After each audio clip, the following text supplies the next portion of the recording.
مسلم league نون کے قائد نواز شریف نے اس سے متعلق ایک بڑی جارحانہ ٹویٹ بھی کی۔ انہوں نے کہا جی رپورٹ ریجیکٹڈ، کہتے ہیں یہ ایک صرف کور اپ ہے۔ اب اپنے تجزیہ کاروں سے پوچھیں گے، ایک تو یہ جو دونوں میں ڈفرنس ہے، پیپلز پارٹی خیر مقدم کر رہی ہے، مسلم لیگ نون نے ریجیکٹ کر دیا ہے، اور مسلم لیگ نون کے رہنما اس سے متعلق کچھ وضاحتیں بھی دے رہے ہیں، سوالات بھی اٹھا رہے ہیں۔ تیسری طرف شبلی فراز صاحب یہ کہتے ہیں کہ یہ جو مختلف رد عمل آیا ہے پیپلز پارٹی اور مسلم لیگ نون کی جانب سے، یہ پی ڈی ایم میں نفاق کی شروعات ہے۔ تو پوچھ رہے ہیں ہم بنیادی طور پر یہ کہ کیا شبلی فراز کا دعویٰ درست ہے، ہاں یا نہیں، اور ضمنی سوالات آگے چل کے کریں گے۔ صاحب سب سے پہلے تو یہ بتائیں کہ یہ جو رپورٹ ریجیکٹڈ کا ایک ٹویٹ آیا ہے نواز شریف صاحب کی جانب سے، مسلم لیگ نون عمومی طور پر اور نواز شریف صاحب کیوں مطمئن نہیں ہیں اس رپورٹ سے؟ مطلب بڑی دلچسپ صورتحال ہے مسلم لیگ نون کی۔ نواز شریف صاحب نے رپورٹ ریجیکٹ کر دی ہے اور شاہد خاقان عباسی کہہ رہے ہیں کہ رپورٹ پبلک کی جائے۔ اب یہ سمجھ میں نہیں آ رہا کہ نواز شریف صاحب نے کس رپورٹ کو ریجیکٹ کیا ہے۔ جو چیز انہوں نے پڑھی ہی نہیں ہے اس کو ریجیکٹ کر دیا انہوں نے، اور شاہد خاقان عباسی جو ہے وہ یہ کہہ رہے ہیں کہ رپورٹ کو پبلک کیا جائے۔ ظاہر ہے رپورٹ کا ایک بریف سا کانٹینٹ ہمارے سامنے ہے، یہ بات درست ہے کہ رپورٹ پبلک ہونی چاہیے، پتہ ہونا چاہیے، کہ کیونکہ آپ نے صرف شارٹ آرڈر سنا دیا ہم کو،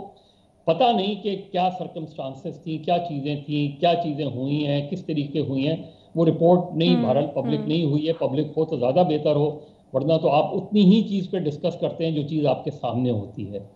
تو میرا خیال ہے نواز شریف صاحب چونکہ ایک اپنے خاص بیانیے کو لے کے چل رہے ہیں، لہذا انہوں نے اسی کو بنیاد بنا کے اس چیز کو بھی ریجیکٹ کر دیا۔ حالانکہ وہ تھوڑا سا غور کریں تو یہ رپورٹ جو ہے یا جس کا بھی اتنا حصہ ہمارے سامنے آیا ہے، یہ بڑی واضح طور پہ چیز سامنے آئی ہے کہ جس چیز کو انہوں نے وہ کیا۔ تھوڑی سی یہ بھی میں بتاتا چلوں کہ دیکھیے، یہ کل بھٹی صاحب سے بھی بات ہو رہی تھی، اسی پر انہوں نے بھی یہ بات کی تھی۔ اس کے سلسلے میں کچھ معلومات میں نے حاصل کی تھی کہ جو مزار قائد پہ واقعہ ہوا تھا،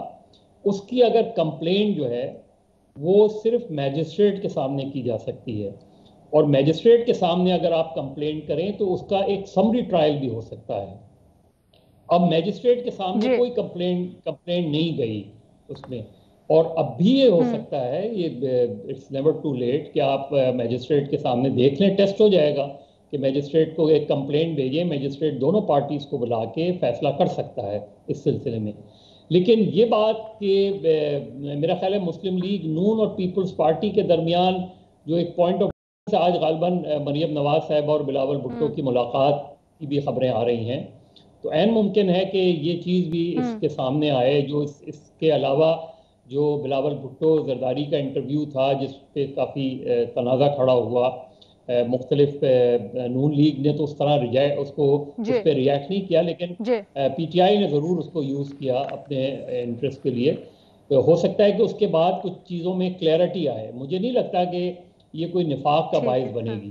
کیونکہ اس میں ظاہر ہے کیپٹن صفدر کے حوالے سے ضرور مسلم لیگ نون ایک پارٹی وہ ہے، لیکن اصل مسئلہ وفاقی حکومت، اور ظاہر ہے کیونکہ وفاقی وزراء نے بہت سے الزامات لگائے تھے اور سندھ گورنمنٹ کا ایشو تھا، تو کافی حد تک انکوائری کے بعد چیزیں کلیئر ہو گئی ہیں۔ مجھے نہیں لگتا کہ اس میں بہت بڑا نفاق